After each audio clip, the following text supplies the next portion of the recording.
This is our third lecture on module number 1. हमने पिछले lecture के अंदर एक सिंगल बार के लिए इक्वेशंस देखे थे, ओके। और सिंगल बार के लिए जो इक्वेशंस थी वो यहाँ पर इस तरह से आई थी, k minus k u i u j f i f j. इसको हम बोलते हैं स्टिफनेस मैट्रिक्स, ये होती है हमारी डिस्प्लेसमेंट मैट्रिक्स और ये होता है हमारा फोर्स मैट्रिक्स। सो आज हम कंपोजिट बार के लिए इक्वेशन देखेंगे। अब कंपोजिट बार का क्या मतलब हुआ कि हमारे पास एक बार इस तरह से है,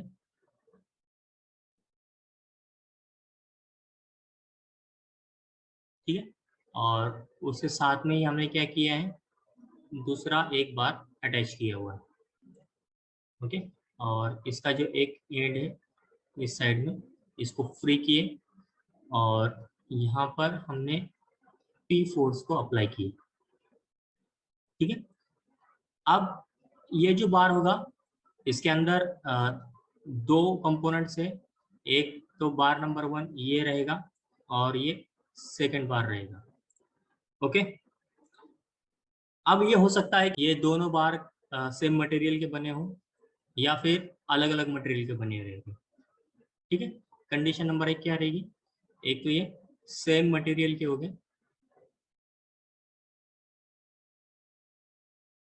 या फिर दूसरी कंडीशन होगी डिफरेंट मटेरियल्स के बने रहेंगे, ठीक है। अब अगर ये सेम मटेरियल के बने हैं तो यहाँ पर एक कंडीशन ये हो सकती है कि इनका जो एरिया है ये डिफरेंट है, cross sectional area is different,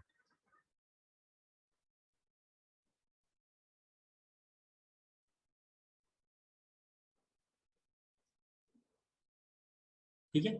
अगर ये डिफरेंट मटेरियल के बने हैं तो यहाँ पर दो कंडीशन हो सकती है कि इनका cross sectional area is different, ठीक है, इज डिफरेंट। और दूसरी कंडीशन हो सकती है कि इनका जो एरिया ऑफ क्रॉस सेक्शन है, ठीक है, एरिया ऑफ क्रॉस सेक्शन जो रहेगा इज सेम,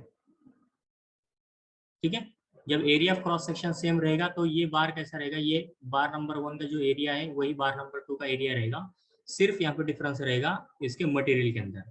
अब हम यहाँ पर एक ये कंडीशन कंसीडर करते हैं जिसके अंदर एक मटेरियल, ये दो कंपोनेंट है और ये दोनों कंपोनेंट का मटेरियल भी अलग है, ठीक है, और इनका क्रॉस सेक्शनल एरिया भी अलग अलग है। तो हम मान लेते हैं कि ये जो पहला जो कंपोनेंट रहेगा, पहला बार रहेगा, इस बार का एरिया A1 है, ठीक है, और इसका मटेरियल कोई रहेगा तो उसकी जो तो मॉड्यूलस ऑफ इलास्टिसिटी कितनी रहेगी, E1 रहेगी।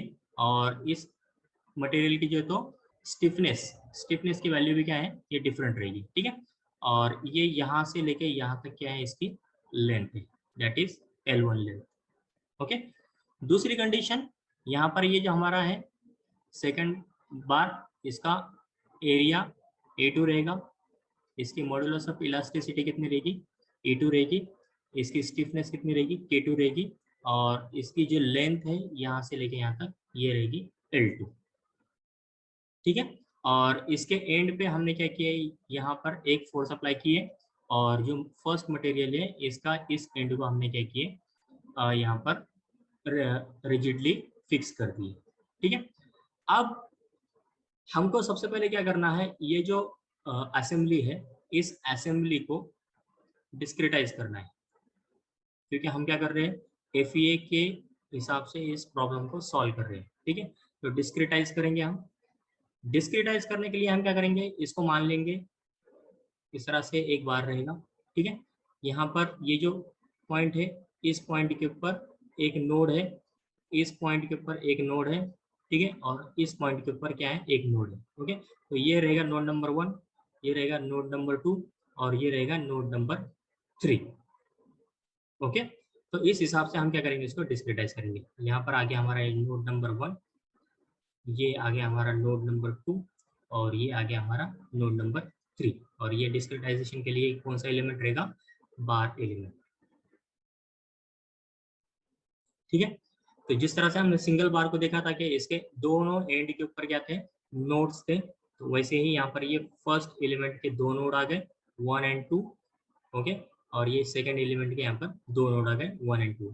इसका एरिया A1, इसका material property E1 and K1, ठीक है, एंड इसकी जो लेंथ रहेगी दैट इज L1। सिमिलरली यहाँ पर ये रहेगा A2, E2, K2, ओके, और इसकी जो लेंथ रहेगी that length will be L2, ठीक है। इस तरह से हम उसको क्या करेंगे, डिस्क्रिटाइज करेंगे। अब इसको सॉल्व करना है, ओके, तो हम क्या करेंगे, इसको सबसे पहले मान लेंगे कि हमारे पास जो नोड्स हैं, ये node number 1, right, node number 2 और ये नोड नंबर 3। इस तरह से हमारे पास 3 नोड थे और ये थर्ड नोड के ऊपर क्या किए थे, हमने फोर्स को अप्लाई किए थे। अब हमारे पास जो कंडीशन रहेगी, पहले तो हम इस बार को कंसिडर करते हैं, ये जो बार रहेगा बार नंबर 1। अब ये जो बार को हम कंसिडर करेंगे, तो इस बार को कंसिडर करने के बाद में इसके लिए जो स्टिफनेस मैट्रिक्स, डिस्प्लेसमेंट मैट्रिक्स और फोर्स मैट्रिक्स थे, उसकी इक्वेशन हमने पहले देखे थे, राइट, जैसा मैंने आपको यहाँ पर इंट्रोडक्शन के अंदर बताया। ये एक सिंगल रॉड के लिए क्या थे, हमने इसको डिफाइन किए थे। तो ये I और J डिनोट्स नोड, ठीक है, I and J denotes node, और यहाँ पर ये क्या रहेगा हमारे पास, स्टिफनेस रहेगा, and this is the force, okay. So इस केस के अंदर भी हम क्या करेंगे, यहाँ पर जब ये फर्स्ट एलिमेंट को हम मैट्रिक्स को डिफाइन करेंगे, इसकी जो लोकल स्टिफनेस मैट्रिक्स को डिफाइन करेंगे, तो उस केस के अंदर हमें क्या करना रहेगा, पहले तो K1 यहाँ पर आ गया -K1 एंड K1, ये हमने फॉर्म कर दिया इसकी stiffness matrix into displacement matrix दोनों नोड्स के लिए। तो यहाँ पर ये आ जाएगा U1 and this one will be U2, okay, and third one is force matrix. तो force matrix is F1 F2, right. तो ये हो गया हमारे पास, ये जो फर्स्ट एलिमेंट है उसके लिए हमने इस तरह से मैट्रिक्स को फॉर्म कर दिए, ओके। नाउ जब हम उसको सेकंड एलिमेंट को हटाए, यहाँ पर देखेंगे तो ये जो सेकंड एलिमेंट रहेगा, अब ये सेकंड एलिमेंट के लिए क्या है, ये हमारे पास ये node number 2 and node number 3, okay, node number 2 and node number 3, तो ये हमारे पास रहेगा ये सेकंड एलिमेंट। अब इस सेकंड एलिमेंट की जो मैट्रिक्स रहेगी, दैट मैट्रिक्स विल बी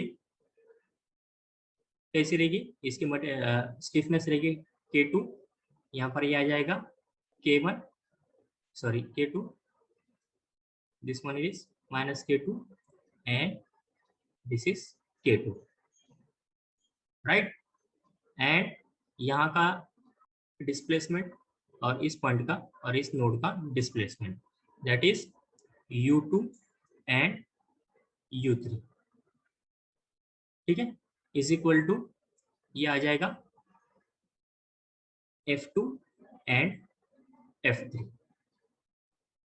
इस तरह से हमने क्या किया, दोनों एलिमेंट के लिए, ये this is for element number 1 and this is for element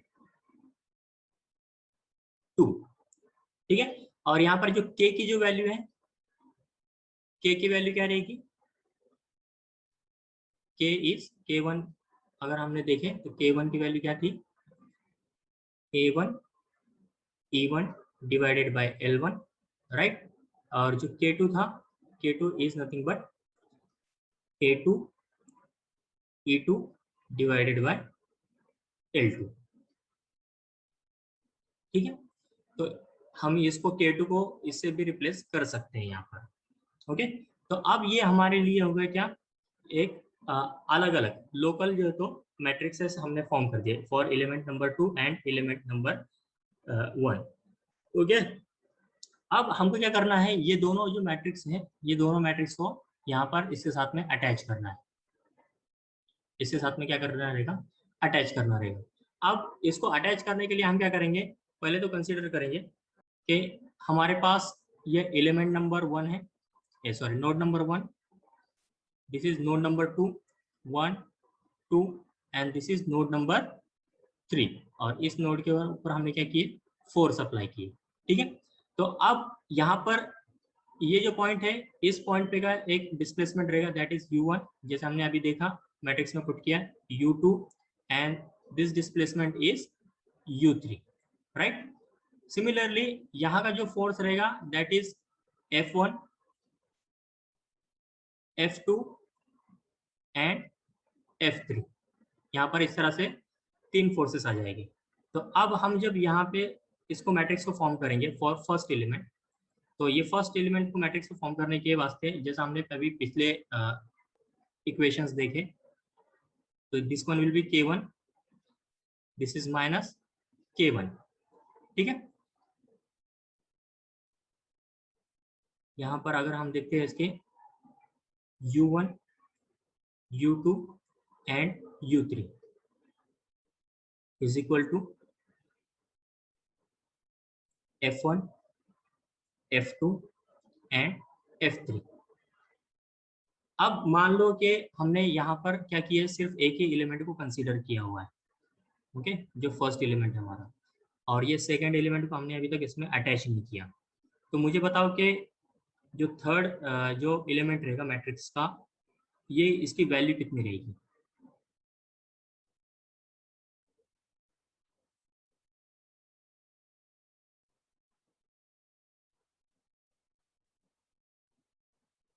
yes,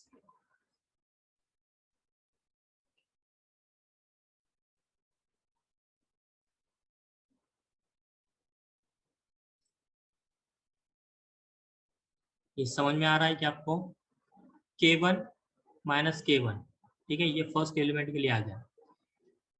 इस इक्वेशन यहाँ पर देखा हमने K1, ये मैट्रिक्स आ गए। ठीक है, अगर हमने फर्स्ट एलिमेंट इसको कंसीडर किया और दोनों ही डिस्प्लेसमेंट यहाँ पर कंसीडर किए थे तब, ओके। सिमिलरली जब हम ये सेकंड एलिमेंट को कंसीडर किए तो K2 ये हमारे पास आया था। अब हम इसको क्या कर रहे हैं, एक साथ में ही कंसीडर करने की कोशिश कर रहे हैं, ओके। तो जब हम u1, u2 एंड u3 यहाँ पर डिस्प्लेसमेंट ले लेते हैं, एंड यहाँ पर हमने डिफाइन कर दिए K1 एंड K1, ठीक है। सो फॉर एलिमेंट नंबर 1,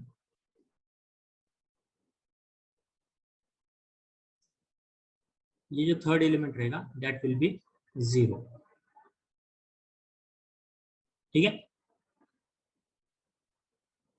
ये कैसे रहेंगे, 0 रहेंगे। एंड फॉर एलिमेंट नंबर 2,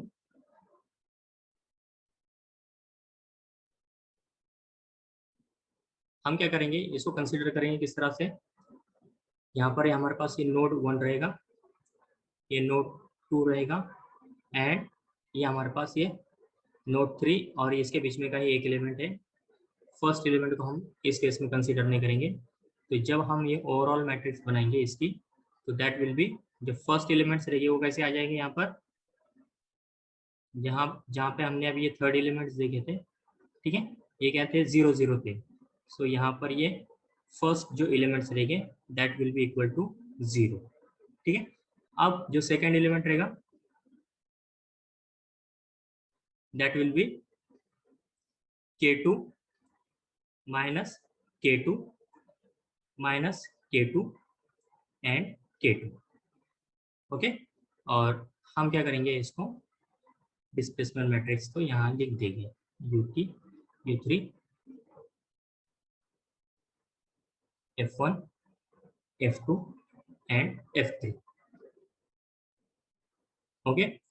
अब हमको क्या करना है, ये दोनों एलिमेंट को, ये एलिमेंट नंबर 1 और एलिमेंट नंबर 2, ये दोनों को एक साथ में ज्वाइन करना रहेगा, ओके। तो ज्वाइन करने के लिए जब हम क्या करेंगे, यहाँ पर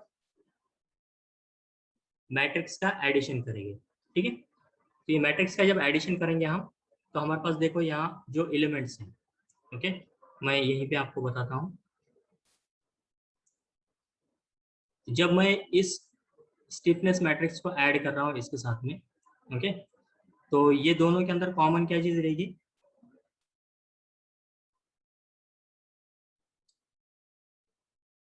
कॉमन क्या है यहाँ पर,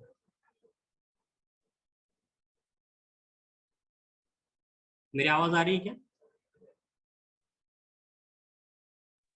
हाँ सर आ रही है। तो मुझे क्वेश्चन का आंसर दो ना। ये दोनों जो इक्वेशन है इसके अंदर कॉमन क्या है? मुझे एडिशन करना है। क्या करना है? एडिशन। तो एडिशन करते वक्त में हम क्या करते हैं? अगर मेरे पास a x1 is equal to b1 रहा and b x1 is equal to b1 रहा, तो एक कॉमन जो टर्म है ऐड करते वक्त में हम क्या करेंगे? इसको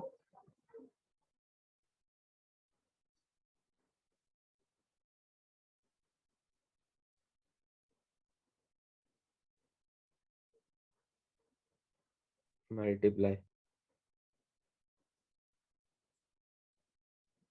मल्टीप्लाई कैसे करेंगे मुझे बता। ठीक है चलो। x1 को कॉमन लेंगे ना सर। हाँ x1 को कॉमन लेंगे, राइट। तो सिमिलरली यहाँ पर क्या करना है हमको? ये जो मैट्रिक्स है इसको कॉमन रखना है। ओके, सो इस मैट्रिक्स को जब हम कॉमन रखेंगे तो हमारे पास कैसी दो इक्वेशन रहेगी? ये आगे हमारे पास k1 माइनस k1, ओके, और ये आ गया 0, then this is minus k1 k1 0 0 0 0, okay, plus यहाँ पर रहेगा 0 0 0 0 0 k2 minus k2 minus k2 and k2, okay. And इसको हमारे पास जो कॉमन टर्म रहेगी दैट विल बी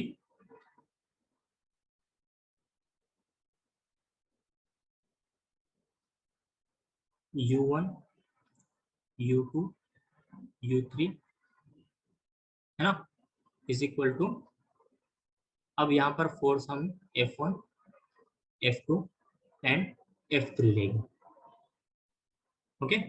तो अब हम क्या कर रहे हैं? ये दोनों मैट्रिक्स को ऐड करेंगे। तो मैट्रिक्स को ऐड करने के बाद में हमारी जो मैट्रिक्स फाइनल जो मैट्रिक्स रहेगी वो क्या रहेगी?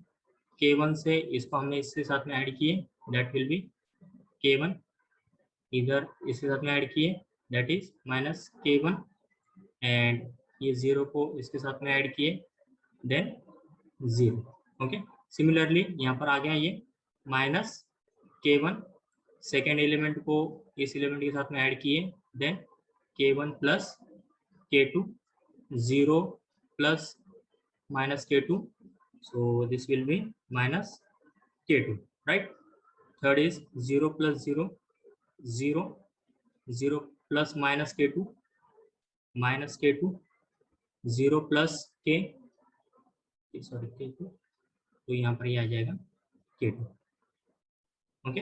And this will be our u1 u2 u3 and is equal to f1 f2 and f3, ठीक है। तो इस तरह से हमारे को ये फाइनल मैट्रिक्स मिलेगी जिसके अंदर हमने दोनों एलिमेंट्स को कंसीडर किया है। समझ में आया क्या ये? Yes sir. मैं वापस एक्सप्लेन करता हूँ हमने क्या किया। हमने एक बार एलिमेंट को लिए जो कि जिसके अंदर जो तो दो बार है, ठीक है, दोनों का एरिया अलग है, मटेरियल प्रॉपर्टी अलग है, दोनों की लेंथ अलग है एंड स्टिफनेस अलग है। उसको हमने डिस्क्रिटाइज किए यहाँ पर इस तरह से तीन नोड के अंदर 1 2 एंड 3, दो एलिमेंट के अंदर कन्वर्ट किए और उनके एंड के नोड्स जो तो यहाँ पर तीन रहेंगे, ठीक है, 1 2 एंड 3। उसके बाद में हमने क्या किए? जैसा हमने लास्ट लेक्चर के अंदर सिंगल बार का इक्वेशन बनाए थे, उस बार के इक्वेशन के हिसाब से हमने यहाँ पर उस इक्वेशन को लिख लिए। k1 है ना, माइनस k1 u1 u2, ये फर्स्ट एलिमेंट के लिए रहेगा। एंड सेकेंड एलिमेंट के लिए हमारे पास ये k2 minus k2 k2 u2 u3 f2 f3 ये आ जाएगी, ठीक है। ये दो मैट्रिक्स आ गए। अब जब हमको उसको असेंबल करना है तो असेंबल करने के लिए यहाँ पर अगर तुम देखोगे तो U1 U2 है और यहाँ पर U3 है, ठीक है। लेकिन अब यहाँ पर दोनों को ऐड करना है तो इनका ऑर्डर भी सेम होना जरूरी है। ओके, ये कितनी है, ये 2/1 की मैट्रिक्स है। ओके, और ये भी 2/1 की मैट्रिक्स है। And this is 2/2 matrix and this one is 2/2 matrix. This one is also 2/1 matrix and this is 2/1 matrix. ठीक है, इसका ऑर्डर कितना है, 2 रो है और 1 कॉलम है। 2/1 का मतलब क्या है, number of rows are 2 and number of column is 1। ठीक है, in this matrix number of columns are, number of rows are 2 and number of columns are also 2। ठीक है, तो ये स्क्वायर मैट्रिक्स हो गई और ये जो तो हमारा कॉलम हो गया, वेक्टर हो गया। ओके, इसको वेक्टर मैट्रिक्स बोलते हैं। जहाँ पर एक सिंगल कॉलम होता है उसको क्या बोलते हैं हम, वेक्टर मैट्रिक्स बोलते हैं। अब इसके अंदर अगर तुम देखोगे तो ये डायगोनल है, ये क्या है हमारे पास, डायगोनल। ओके, और इस डायगोनल के जो अपर साइड में और लोअर साइड के अंदर कैसे हैं, सेम एलिमेंट्स है। ओके, तो इसकी वजह से इसको क्या बोलेंगे हम, सिमेट्रिक मैट्रिक्स बोलते हैं।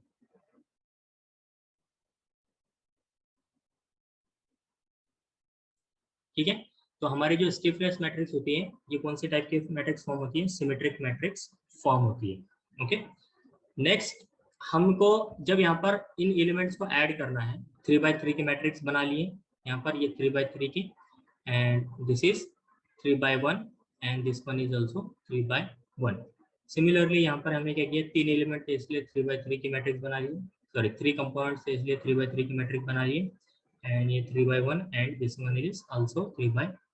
ओके, तो अब यहाँ पर देखेंगे हम तो U1 U2 U3 दोनों तरफ आ गया, U1 U2 एंड U3। ठीक है, तो अब यहाँ पर इस टर्म को, ये जो मैट्रिक्स वाली जो टर्म है इसको ऐड करना हमारे लिए क्या है, अभी आसान है। ठीक है, क्योंकि दोनों तरफ क्या है, सेम एलिमेंट है।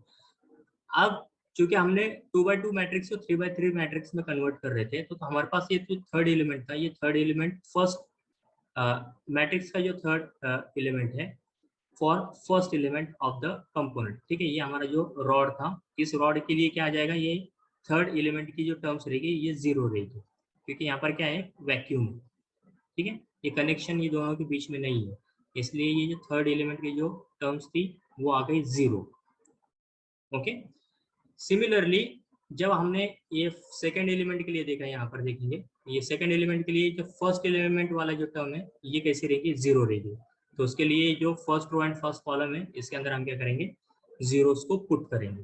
ओके, बाकी जो इक्वेशन हमने पीछे एलिमेंट नंबर 1 और एलिमेंट नंबर 2 के लिए डिफाइन की थी, वही वैल्यूज को क्या करना है, सिंपली रख देना है। 2/2 मैट्रिक्स के अंदर ये यहाँ पर बचा जो रहता पार्ट, दिस इज 2/2, तो यहाँ पर ये फिट हो जाएगा। ओके, अब U1 U2 U3 यहाँ पर आ गया, U1 U2 U3 यहाँ पर आ गया। Similarly F1 F2 and F3 यहाँ पर आ गया। नेक्स्ट स्टेज क्या रहेंगे, इसको हम ऐड करेंगे। ऐड करते वक्त में जब मैं इसको ऐड करा तो K1 plus 0 that is will be equal to K1 रहेगा। Okay, similarly minus K1 plus 0 ये क्या रह जाएगा, वहां पर 0 सॉरी माइनस K1 रहेगा यहाँ पर इस तरह से। नेक्स्ट जो हमारा एलिमेंट है, इस एलिमेंट के अगर हमने इसके ऊपर बाउंड्री कंडीशंस को अप्लाई किए, ठीक है, बाउंड्री कंडीशन मतलब कैसे, अभी जो हमारा एलिमेंट था यहाँ पर ये एक कंपोनेंट है, यहाँ पर एक कंपोनेंट है, यहाँ पर हमने फोर्स अप्लाई किए हैं P एंड ये यहाँ पर क्या किया है, इसको फिक्स किया हुआ है। ठीक है, तो ये नोड नंबर 1 जो है, यहाँ पर ये नोड नंबर 2 रहेगा and this one is node number 3, 1 2 and 3। अब मुझे यहाँ पर बोलो कि जो नोड नंबर 1 है इस पे डिस्प्लेसमेंट कितना रहेगा,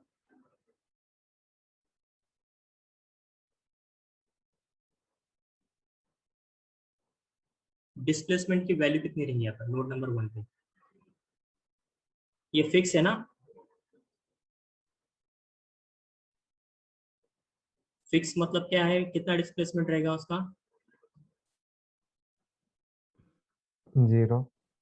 right. So the value of U1 will be equal to कितनी रहेगी यहाँ पर, 0 रहेगी। 0। समझे, तो जब हम यहाँ पर बाउंड्री कंडीशन अप्लाई करेंगे तो हमारे पास ये जो u1 है, इस u1 की वैल्यू कितनी आ गई, यहाँ पर 0 आ गई। ओके, तो ये 0 आने की वजह से हम क्या करेंगे, ये इसका जो फर्स्ट रो एंड जो फर्स्ट कॉलम है, ठीक है, ये first row and first column, इसको हम क्या करेंगे, डिस्कार्ड कर देंगे। ये तो कहाँ तक डिस्कार्ड करना है हमको, यहाँ से लेकर तो यहाँ तक, ये फोर्सेस को भी अप्लाई नहीं करना है। तो जब हम u1 इज इक्वल टू 0 ये बाउंड्री कंडीशन अप्लाई करेंगे तो हमारी first row and first column will be get cancelled.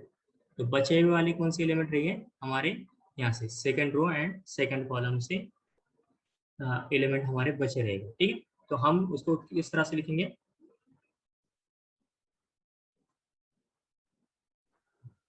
K1 plus K2. This one will B K1 plus K2 minus K2 minus K2 K2 into U2 U3 is equal to F2 and F3, right. अब वापस मुझे बताओ, ये हमारा component है,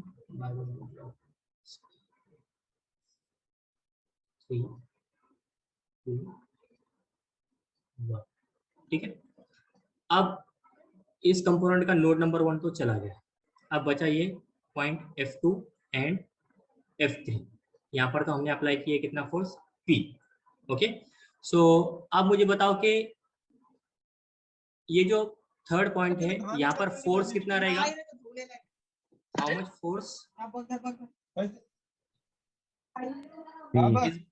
कितना P, right.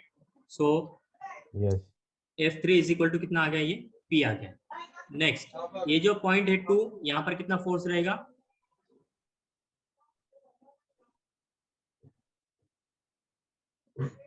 Same ही रहेगा ना सर? सेम फोर्स रहेगा, ऐसा P, राइट। Yes. ठीक है, अब देखो यहाँ पर जो हम फाइनाइट एलिमेंट मेथड जब सॉल्व कर रहे हैं, ठीक है, फाइनाइट एलिमेंट मेथड सॉल्व करते वक्त में हम इंटरनल फोर्सेस को कंसीडर नहीं करते। इंटरनल फोर्सेस मतलब क्या, कि जो रिएक्शन जो आ रहा है, रिएक्टिव जो फोर्सेस है, रिएक्टिव फोर्सेस रहेंगे, उनको हम कंसीडर नहीं करते कैलकुलेशन के वक्त में। ये जो फोर्सेस जो कैलकुलेशन का काम रहेगा, ये हमारा जो सॉफ्टवेयर होता है, ये सॉफ्टवेयर खुद अपने आप कर लेता है।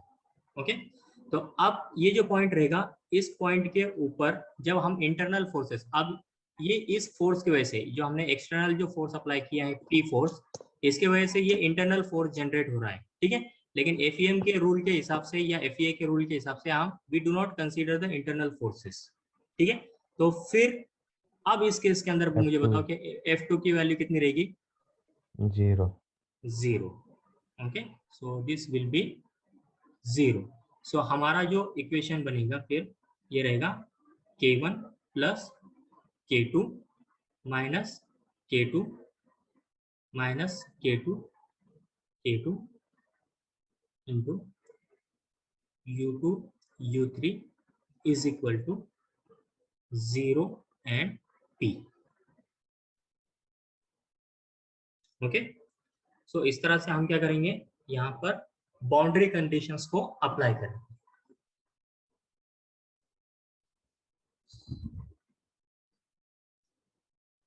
समझ में आया, ठीक है। अब कुछ कंडीशन के अंदर क्या होगा कि यहाँ पर ये जो इंटरनल जो नोड्स हैं, इस नोड्स के ऊपर फोर्स दिए रहेंगे, ठीक है। तो हमको उस केस के अंदर उस फोर्स को काउंट करना है, ओके। लेकिन अगर कोई नोड के ऊपर कोई फोर्स नहीं दिया हुआ है तो हम उसको जो तो काउंट नहीं करेंगे, ओके। सिमिलरली यहाँ पर जो नोड है, इस नोड के ऊपर जब इसने बोला कि ये फिक्स है, तभी हम क्या करेंगे, यहाँ पर इस डिस्प्लेसमेंट को फिक्स मानेंगे, ओके। अब कुछ केसेस होते हैं, जैसा कि यहाँ पर हमको दिखाई दे रहा है कि ये जो नोड है, इस नोड के ऊपर क्या किया है, सिंगल डिग्री ऑफ फ्रीडम है क्योंकि ये एक डायरेक्शन के अंदर मूव होने वाला है, लेकिन कुछ अगर केसेस है कि हमने उसको दोनों साइड से फिक्स किया हुआ है, जैसा कि ये हमारा केस रहेगा।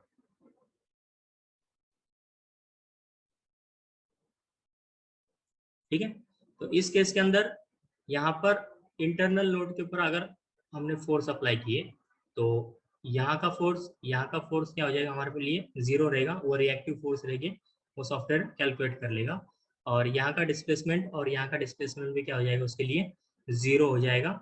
और ये जो इंटरनल जो पॉइंट्स है, इसी इंटरनल पॉइंट के ऊपर सिर्फ U2 जो डिस्प्लेसमेंट रहेगा उतना रहेगा। ओके, तो ऐसे भी कुछ केसेस आएंगे जहाँ पर इनको कैलकुलेट करना पड़ेगा। सिमिलरली अगर ये बीम का प्रॉब्लम रहेगा तो बीम के प्रॉब्लम के अंदर जब हम उसको इस तरह से फोर्स अप्लाई करते हैं, ओके, तो हमको क्या करना पड़ता है, यहाँ पर ये बेंडिंग कैलकुलेट करना पड़ती है, जो भी बीम होती है उसकी बेंडिंग कैलकुलेट करना पड़ती है। तो जब ये बेंडिंग कैलकुलेट कर रहे हैं तो ये फिक्स पॉइंट के ऊपर हमारे पास क्या होंगे, अब दो बाउंड्री कंडीशंस आएंगे। यहाँ पर कितनी थी इन केस ऑफ रॉड और बार, ठीक है, यहाँ पर हमने सिर्फ सिंगल बाउंड्री कंडीशन देखी।